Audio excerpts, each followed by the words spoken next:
Hi, my name is Sean Han, and I am a junior at Valor International Scholars with a field of interest in computer science. I am also a student intern in Machine Learning and Visual Computing Laboratory, Department of Computer Engineering in Kyunghee University, South Korea. I am currently researching music composition based on the classification of perception of emotion in music using machine learning. As someone who has been following the dream of becoming the CEO of a technology company for about 10 years now, I stand here to speak about the dangerousness of rapid technology development and what we can do to fix it as a part of global citizenship. Let's talk about some tech.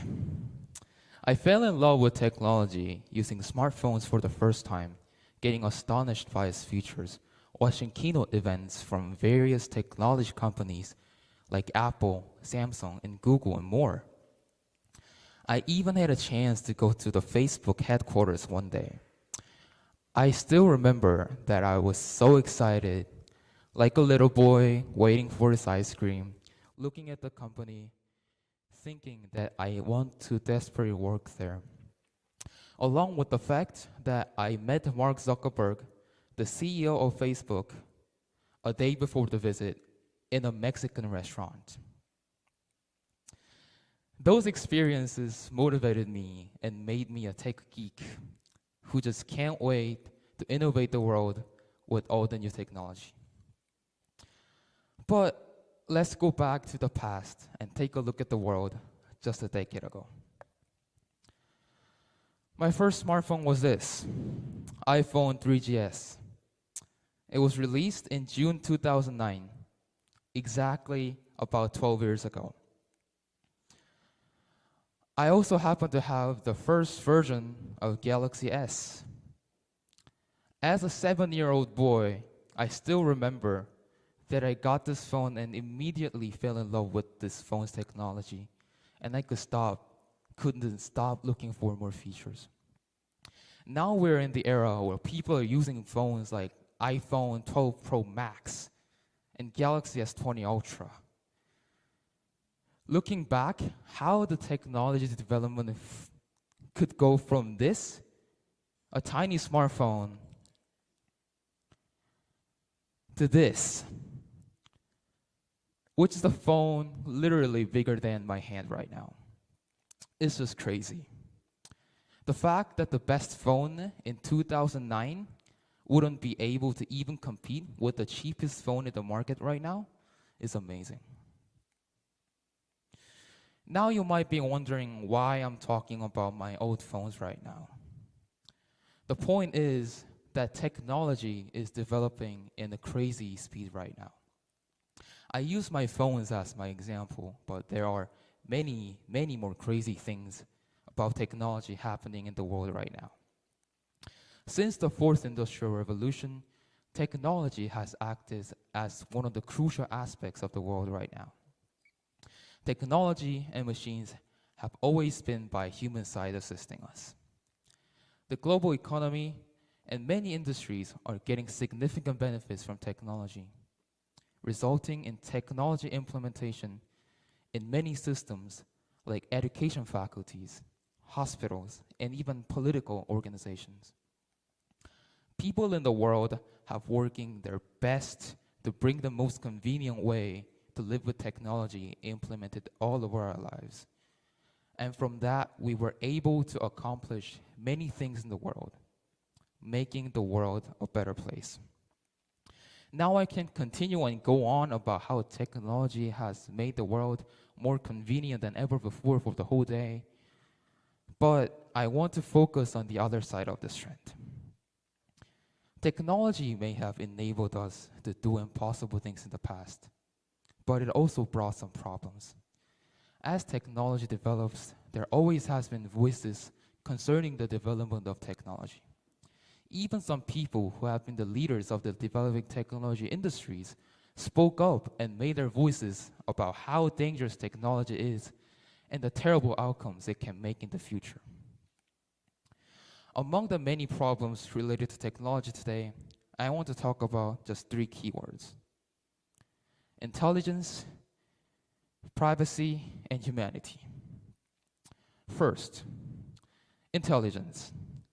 Technology has been developed to enhance human abilities and make humans better while making it more convenient.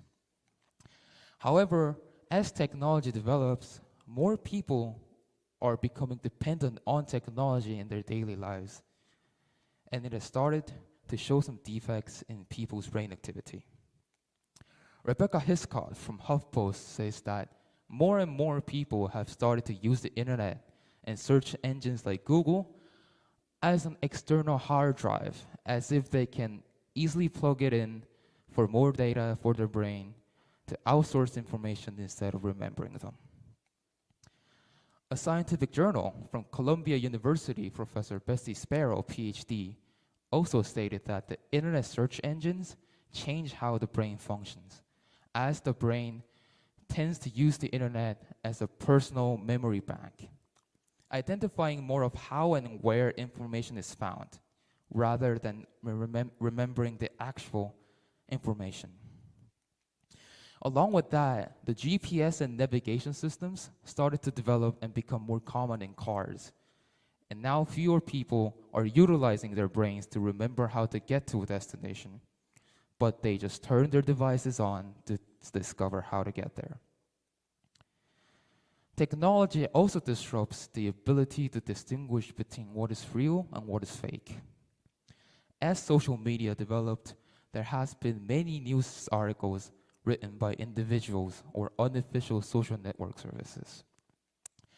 However, most of them turn out to be fake news, trying to lure people into their advertisements rather than providing factual information. Because many people believe in this fake news, social media outlets are becoming more chaotic as more and more fake news spreads.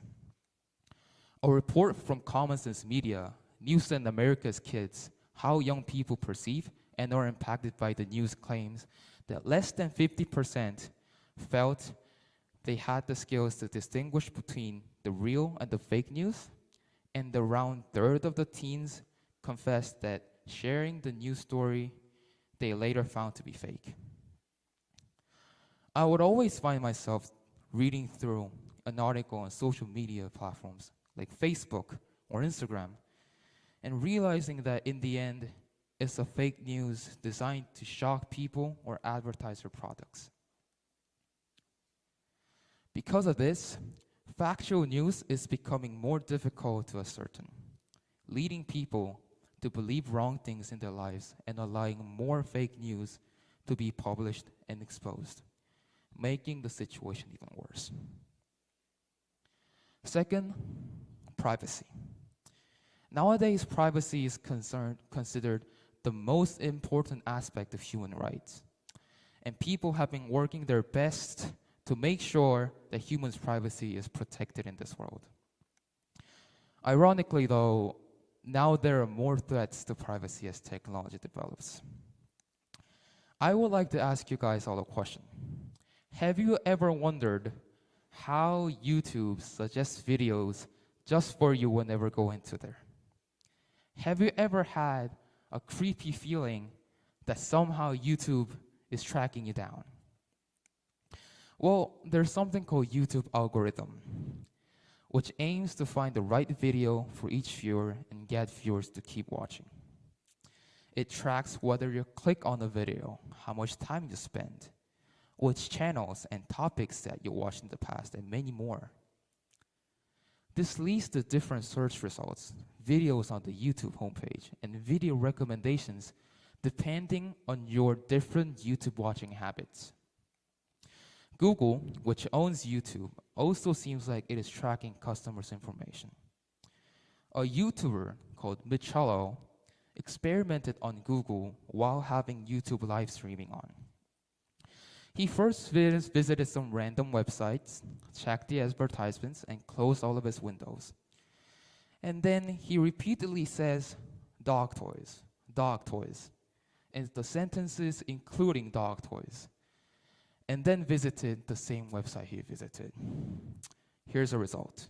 Well, the video was about the man called Michello would repeat dog toys even if he didn't have anything open.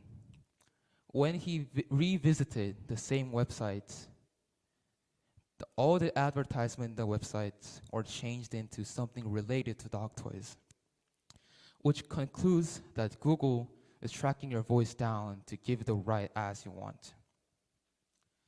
Unfortunately, Google and YouTube aren't the only social media that tracks your information. Recently, a famous social media company called TikTok made a change to its privacy policy. Very recently, on June 2nd, 2021, TikTok updated their automatically collected information portion of their privacy policy to include image and audio information, giving itself permission to gather what is called face prints and voice prints.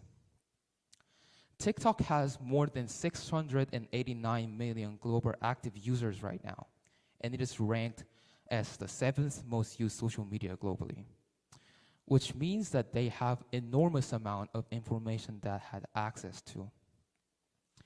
Alessandro Acquisti, a professor of information technology at Carnegie Mellon, says that biometrics are unique and they are permanent identifiers. He says TikTok's face prints and voice prints could potentially be used to re-identify individuals across various scenarios. Speaking of biometrics, I want to mention the recent trend of phone unlock systems which use biometrics.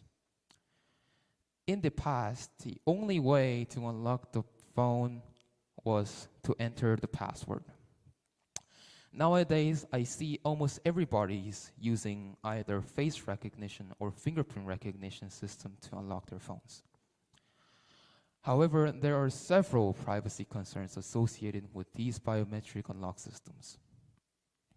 The main risks centered around those biometric unlock systems are based on the fact that analysts say it is possible to replicate a person's fingerprint using various methods. Not only that, the recent development of deepfake is also getting many concerns around it. In case you don't know what deepfake is, the word came from the combination of deep learning and fake. As you can tell from the combination, deepfakes are created using an AI algorithm that works on massive data sets. Does this deepfake algorithm swap one face, the source, to another, the target, with the face swap technique?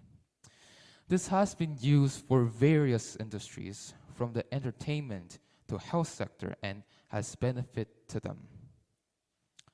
However, deepfakes have some drawbacks, such as post-truth politics and harassment of women in terms of revenge pornography, manipulation of the public, intervention to the elections, violations of personal data protection rights, and intellectual property rights. As you can see, the development of brand new systems like new social media and artificial intelligence algorithms cause many different privacy concerns, and some of them are violating human rights. Your piece of stolen privacy data can bring identity theft, stolen financial information, damaged employability, destroyed reputation, stolen freedom of thought, and so much more of any cyber thefts to not only yourself, but also to people around you. Lastly, humanity. Speaking of artificial intelligence, there has been several rumors and movies about AI robots taking over the humanity's world, such as The Matrix, Terminators, The iRobot. These movies talk about how artificial intelligence becomes self-aware and decides to become the dominant form of intelligence on Earth, effectively taking control of the planet away from human species. Although these movies are completely fictional and seem unlikely now, there have been many voices of concern about this issue. Even some of the leaders of the tech industry has voiced their opinions. Physicist Stephen Hawking, Microsoft founder Bill Gates, and SpaceX founder Elon Musk have expressed concerns about the possibility that AI could develop to the point that humans could not control it, with Stephen Hawking theorizing that this could spell the end of the human race.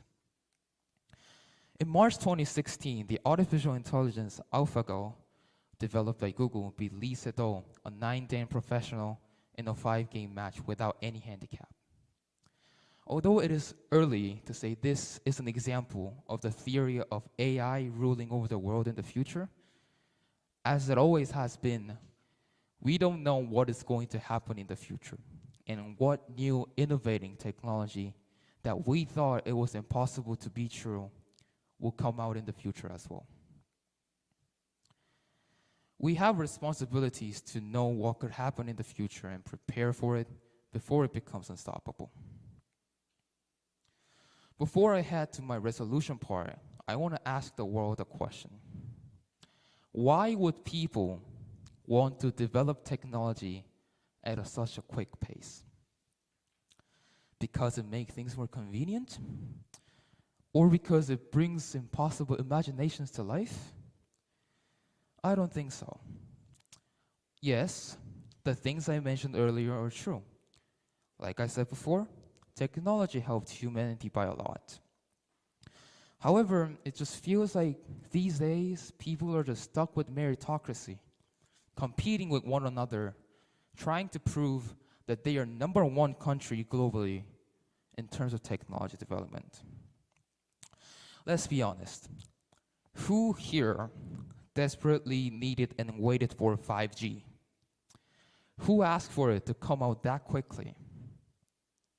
We were happy with using 4G networks, and when 5G came out in Korea, even if it wasn't ready, people were so disappointed at its weak performance that they just changed their mobile plans back to 4G.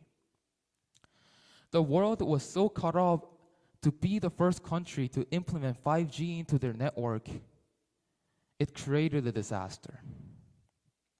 The worst thing is that we are already discussing about 6G when nobody in the world is truly getting the actual 5G speed right now.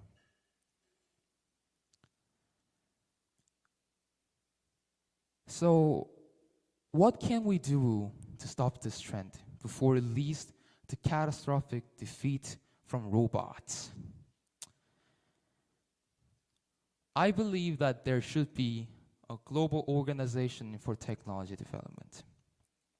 There should be something like WHO, IMF, WTO for technology, building bridges between countries or corporates that are currently leading right now in terms of technology development and arbitrating the supply and demand from technology, pre-researching the potential problems in the future with currently developing technology, and creating protocols for both developers and consumers to make sure that technology can be used in an ethical way.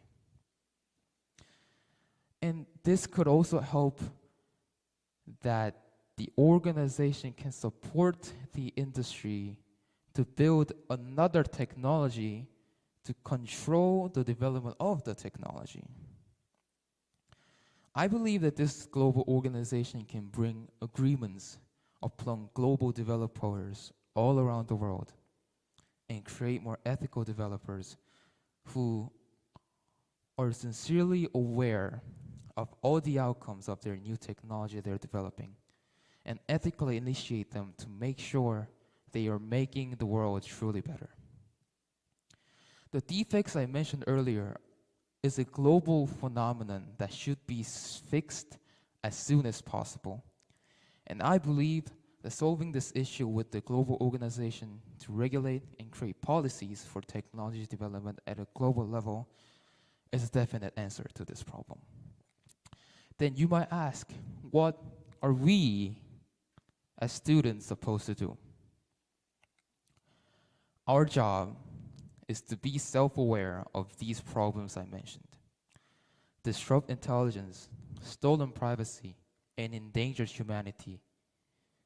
And try to stay away from these dangerous technology by gaining abilities to control yourself, to filter them out in your life, and not accepting them indiscriminately. Because of us, humanity is at its dangers from reckless technology development. Your privacy values, your data value. We together can stop this. We can save the world. It is our job to fix what we caused. So please, take action, spread the word. Start deleting TikTok from your phones. Please. Thank you for listening.